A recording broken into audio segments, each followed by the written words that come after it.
Where are you? You may feel depressed. And what will you do about that? Well, there's nothing to do about it. Because you would have discovered at this point that the depression, when it's there, is the you of the time. And if you try to get out of it by some sort of distraction, you won't really do anything except cover up the dirt with white paint. So if you feel let down, meaningless, somewhat depressed by this whole thing, and you see at the same time you can't do anything about it, what happens? Why, you're simply watching what's happening. You don't know what's going to happen next. And it isn't just watching something that is formally identified as a depressed state, because there's a lot of other things going on too. There's the world around you.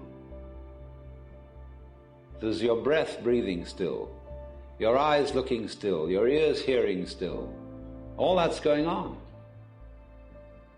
And you don't know what to make of it anymore. You can't believe anything about it because you know that's all a hoax.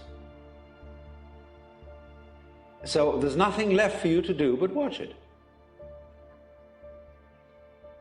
And you have become inwardly rather quiet just because you're worn out.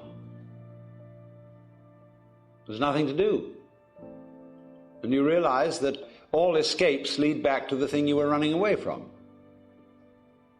You can take a detour. Detours, detours, detours, but they always get shorter. And you get back to where you started.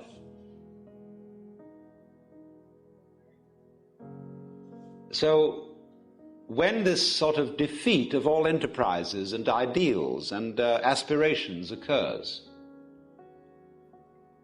you find yourself naturally, and not in an affected or forced way, in the contemplative state, where you're just watching what goes on. And even if you're automatically thinking about it, because you realize that those thoughts are futile so far as changing anything is concerned,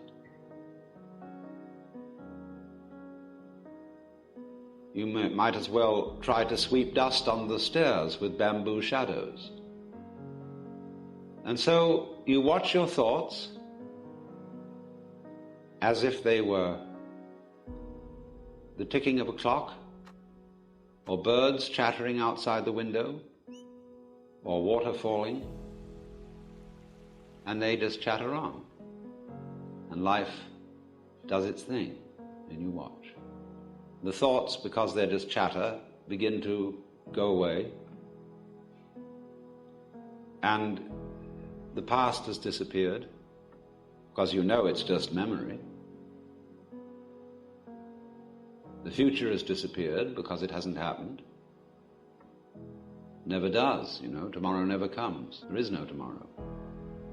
And if you don't realize that, it's useless for you to make plans for it. If you do realize there's no tomorrow, then maybe plans will be of use to you, because when they work out, you can enjoy the result. But if you're not all here, you can't.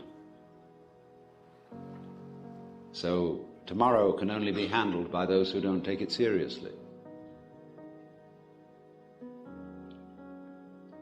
So there you are.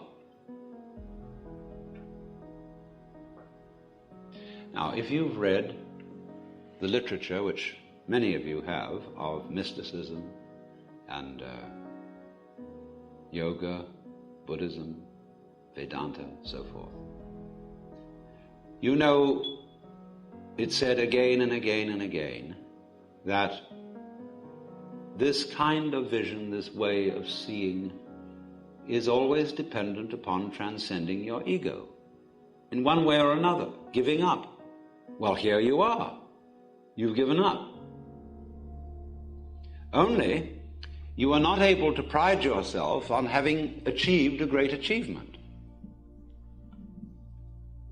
And this is the snare for all people who go into these spiritual disciplines. They make a project of getting rid of their ego. And they're terribly proud of it. They come home and brag about how much they suffered, how long they sat, and how their legs hurt so much. And they're absolute bores. And this spiritual braggery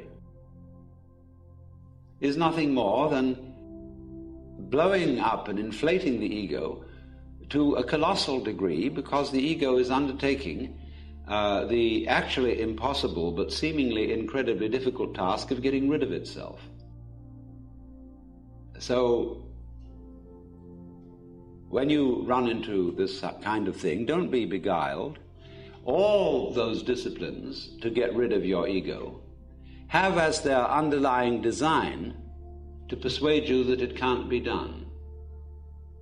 Not in a merely theoretical kind of persuasion, but so that you actually realize that you can no more get rid of your ego than you can put out fire with fire.